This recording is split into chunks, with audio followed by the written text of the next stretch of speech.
बिस्मिल्लाहिर्रहमानिर्रहीम। अस्सलाम वालेकुम डियर स्टूडेंट्स। आज एफएससी सेकेंड ईयर की फ़िज़िक्स में हम लेक्चर नंबर 3 एसी सर्किट्स में लेक्चर नंबर 3 में हम डिस्कस करेंगे कुछ एसी टर्मिनोलॉजीज़ या अल्टरनेटिंग क्वांटिटीज़ के साथ रेलेवेंट कुछ जो है ना एडिशनल चीज़ें के या एडिशनल टर्म्स आगे हम यूज़ करेंगे। लेट्स सपोज़ अगर हम फ़ेज़ की बात करते हैं, किसी अल्टरनेटिंग क्वांटिटी के फ़ेज़ की बात करते हैं, तो फ़ेज़ हम जो है ना वैसे अगर हम सिंपल मीनिंग्स देखें तो फ़ेज़ के मतलब हालत। चूँकि यहाँ अल्टरनेटिंग क्वांटिटी की हालत एक जैसी नहीं होती, तो हम कहते हैं इसकी हालत चेंज हो रही है, मैग्नीट्यूड भी चेंज हो रही है, कभी कम हो रही है, ज़्यादा मैग्नीट्यूड कम हो रही है, कभी ज़्यादा हो रही है, डायरेक्शन भी चेंज हो रही है, कभी डायरेक्शन एक डायरेक्शन में है, कभी दूसरी डायरेक्शन में। Alternating quantity mean alternating current और अल्टरनेटिंग वोल्टेज की हम यहाँ बात कर रहे हैं। अब वो जो हालत चेंज हो रही है या फेस चेंज हो रही है किस वजह से, तो अगर हम अल्टरनेटिंग वोल्टेज की बात करें तो V = Vm sin omega t। इसी तरह अल्टरनेटिंग करंट की बात करें तो I = Im sin omega t। Im maximum current, Vm maximum, ये तो दोनों कांस्टेंट है। या साइन ओमेगा t में ओमेगा t या इसको हम थीटा भी कह सकते हैं, ये बेसिकली इसकी वजह से अल्टरनेटिव क्वांटिटी जो है ना वो कम भी हो रही है, ज़्यादा भी हो रही है, उसकी डायरेक्शन भी चेंज हो रही है। तो हम कह सकते हैं theta or omega t which determines the instantaneous value of alternating quantity या अल्टरनेटिंग करंट या अल्टरनेटिंग वोल्टेज। यानी इंस्टेंटेनियस वैल्यू या हर इंस्टेंट में जो वैल्यू वेरी हो रही है वो किस वजह से हो रही है, थीटा या फाई की वजह से, थीटा या ओमेगा टी की वजह से। तो इस थीटा और ओमेगा टी को हम फेज़ ऑफ एसी वोल्टेज कह सकते हैं। सपोज़ अगर हम देखें तो इस पर्टिकुलर इंस्टेंट पे यानी V m, phase of V m वो क्या है, या फेज़ ऑफ मैक्सिमम वैल्यू ऑफ वोल्टेज वो क्या है, π/2। इसी तरह अगर हम जब इसी अल्टरनेटिंग क्वांटिटी की ज़ीरो वैल्यू हमें कौन कौन से फेज़ पे मिल रही है, वो ज़ीरो पे मिल रही है, और जो है ना एट द सेम टाइम जो है ना हमें 180 या पाई पे भी मिल रही है। तो डिफरेंट क्वांटिटीज़ की फ़ेज़ अगर हम बात करें, मैक्सिमम फ़ेज़ जो है या मैक्सिमम वैल्यू का फ़ेज़ है वो क्या है, π/2 है, और मिनिमम वैल्यू के जो फ़ेज़ है वो ज़ीरो भी है और एट द सेम टाइम पाई भी है। हम अल्टरनेटिव क्वांटिटी यहाँ करंट और वोल्टेज की बात कर रहे हैं, एसी वोल्टेज की बात कर रहे हैं। तो हमारे पास करंट भी हम वैसे जो यूज़ करते हैं उसको हम स्केलर जो है ना ट्रीट करते हैं, और अगर हम जो है ना वोल्टेज भी है तो उसको भी जो है ना हम स्केलर ट्रीट करते हैं। मगर दोनों क्वांटिटीज़ को अगर हम देखें तो उनमें जो है ना उसको हम जो है ना कभी कभी एज ए वेक्टर भी जो है ना ट्रीट करते हैं। अगर हम करंट की बात करें तो फ्लो ऑफ चार्जेस है, तो कन्वेंशनल करंट की अगर हम बात करें तो फ्रॉम हर वक्त उनकी डायरेक्शन एक फ्लो की डायरेक्शन एक पर्टिकुलर डायरेक्शन में होती है, from higher potential to lower potential. It mean इसमें भी डायरेक्शन की ज़रूरत है। इसलिए और एक और जो है ना अगर हम मैग्नेटिक, पिछले लास्ट चैप्टर में जो हमने डिस्कस किया था मैग्नेटिक फ़ोर्स में, जब हमने F = BIL sin थीटा कहा था, तो उसमें अगर हमने जो लेट सपोज़ I और B के दरमियान जो प्रोडक्ट लिया था वो क्रॉस प्रोडक्ट लिया था, और क्रॉस प्रोडक्ट जब भी हम लेते हैं तो दो वेक्टर्स के दरमियान लेते हैं। तो इट मीन इस करंट में जो है ना अगर हम इसको स्केलर ट्रीट कर रहे हैं तो बाज़ जगह इसको हम एज ए वेक्टर भी ट्रीट करेंगे। ऐसे अगर हम वोल्टेज की बात करें तो उसको हम EMF भी कहते हैं, इलेक्ट्रोमोटिव फोर्स। इट मीन ये फोर्स है इलेक्ट्रॉन को या जो है ना कन्वेंशनल करंट में पॉजिटिव चार्जेस को एक डायरेक्शन में मोटिवेट करने वाली एक फ़ोर्स है। तो वोल्टेज जो है ना वो फोर्स किस में भी आती है, तो फोर्स जो है ना एक वेक्टर क्वांटिटी है।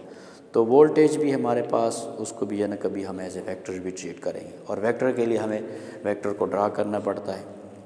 तो जो ये अब वो अल्टरनेटिंग करंट या अल्टरनेटिंग वोल्टेज को अगर हम रिप्रेजेंट करेंगे फेज़ डायग्राम पर, तो उसको हम एक वेक्टर से डिनोट करेंगे और उसको हम एक कहेंगे फेज़र। और फेज़र जो है ना दो वर्ड्स का कॉम्बिनेशन है, फेज़ प्लस वेक्टर। तो फेज़र जो है ना फेज़ यानी जो हमारे पास अल्टरनेटिंग क्वांटिटी है उसके लिए जो वेक्टर यूज़ करेंगे उसको हम फेज़र कहेंगे। अब इस फेज़र को या फेज़ वेक्टर को हम ड्रा कैसे करेंगे। लेट सपोज़ इस पर्टिकुलर इंस्टेंट पे हमारे पास जो है ना एक क्वांटिटी है, और इस पर्टिकुलर इंस्टेंट पे हम इसको ड्रा करना चाहते हैं, फेज़र से हम इसको रिप्रेजेंट करना चाहते हैं। तो हम जो है ना एक वेक्टर ड्रा करेंगे या फेज़र ड्रा करेंगे ऐसे कि उसकी डायरेक्शन क्या होगी, इस पर्टिकुलर इंस्टेंट पे जो इस अल्टरनेटिंग क्वांटिटी का जो फेज़ है या जो थीटा है या ओमेगा टी की जो वैल्यू है, उस डायरेक्शन में हम इस वेक्टर को या फेज़र को ड्रा करेंगे। और इस फेज़र का मैग्नीट्यूड हम कितनी रखेंगे जो मैक्सिमम अल्टरनेटिंग क्वांटिटी की जो या अल्टरनेटिंग वोल्टेज या करंट की जो मैक्सिमम वैल्यू है उसके बराबर इस वेक्टर की जो है ना हमने क्या मैग्नीट्यूड रखनी है। और हमें मालूम है इस पर्टिकुलर इंस्टेंट पे इस अल्टरनेटिंग क्वांटिटी यानी अल्टरनेटिंग करंट या अल्टरनेटिंग वोल्टेज की जो मैग्नीट्यूड है वो किसके बराबर है, V m sine omega t. यहाँ अगर हम देखें तो ये वी एम है तो इसका जो वर्टिकल कंपोनेंट है उससे हमें मिल रहा है V m sine omega t. It mean हम कह सकते हैं कि ये फेज़र कि जो ये पर्टिकुलर इंस्टेंट पे अगर हम जो है ना डायरेक्शन की बात करें तो डायरेक्शन हमें ये एंगल जो है वो हमें डायरेक्शन दे रहे हैं। और अगर हम मैग्नीट्यूड की बात करें तो ये vertical component of phase vector जो है वो हमें मैग्नीट्यूड देगा। तो किसी भी इंस्टेंट पे यानी हर लम्हे जो है ना अल्टरनेटिंग क्वांटिटी चेंज होती है। तो किसी भी लम्हे अगर हम जो है उस क्वांटिटी को ड्रा करना चाहें, क्योंकि हमें जो वेक्टर्स एडिशन में हमने देखा कि वेक्टर्स को ऐड करें या सब्ट्रैक्ट करें या दूसरे वेक्टर के साथ जब भी उसका जो है ना हम देखते हैं इंटरेक्शन तो हमें कभी कभी वेक्टर ड्रा करना भी पड़ता है। तो अगर वेक्टर को या उस अल्टरनेटिंग क्वांटिटी को किसी पर्टिकुलर इंस्टेंट पे हम ड्रा करेंगे तो इस फेज़र से जो है ना ड्रा करेंगे। और फेज़र में जो वर्टिकल कंपोनेंट है वो उसको मैग्नीट्यूड को रिप्रेजेंट करेगा और जो हर इंस्टेंट पे अगर हम उसके डायरेक्शन की बात करें तो ये एंगल हमें उसकी डायरेक्शन देगा। इसी तरह जो है ना एक फेज़ डिफरेंस जो है ना हम वर्ड आगे यूज़ करेंगे या फेज़ डिफरेंस हम अभी तक तो जो हमने करंट और जो वोल्टेज की बात की है तो वो दोनों जो है ना हमारे पास इन फेज़ ही होते हैं। यानी फेज़ का हम कह सकते हैं कि दोनों की हालत मैक्सिमम और मिनिमम जो है ना एक जैसे ओहम लॉ में हमने कहा कि V = IR। अगर वोल्टेज जो है ना ज़्यादा हो रहा है तो उसके साथ साथ करंट भी ज़्यादा हो रहा है। जितना अगर वोल्टेज ज़ीरो हो गया तो फिर जो है ना करंट भी ज़ीरो हो गया। इट मीन दोनों की मैक्सिमम वैल्यू और मिनिमम वैल्यू हमें एक ही इंस्टेंट में मिलती है। तो रेजिस्टर के केस में तो कोई मसला नहीं है, फेज़ डिफरेंस को अगर हम ना भी डिफ़ाइन करें तो ठीक है। मगर आगे हम कैपेसिटर AC थ्रू इंडक्टर हम डिस्कस करेंगे। वहाँ वोल्टेज और करंट जो है दोनों की मैक्सिमम और मिनिमम वैल्यू एक जो है ना पार्टिकुलर इंस्टेंट पे नहीं होती। हो सकता है एक मैक्सिमम और दूसरा उसी इंस्टेंट पे जो है ना मिनिमम हो।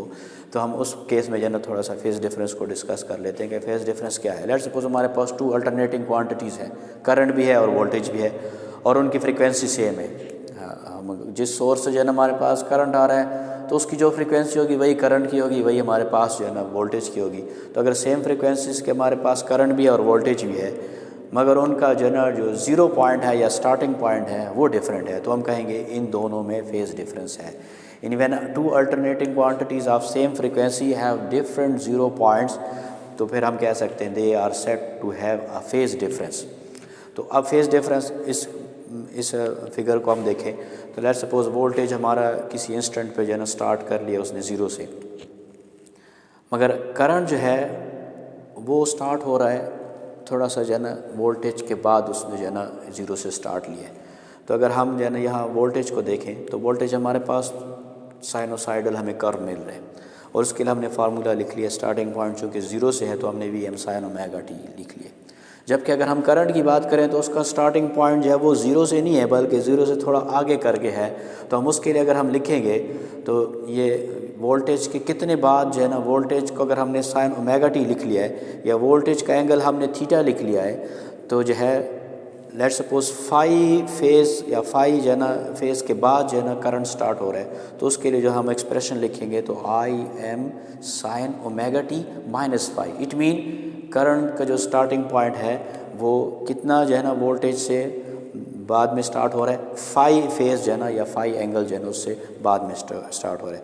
यहाँ वोल्टेज चूँकि जो है ना पहले स्टार्ट हो रहा है तो उसको हम कह सकते हैं वोल्टेज लीड कर रहे हैं या फिर हम कह सकते हैं voltage is leading by phi. कितना है फेज़ फाई जो है ना लीड कर रहे हैं वो हमने जो है ना फिगर से क्लियर है कि फाई जो है ना फेज़ जो है वोल्टेज लीड कर रहा है, वोल्टेज पहले स्टार्ट हो रहा है।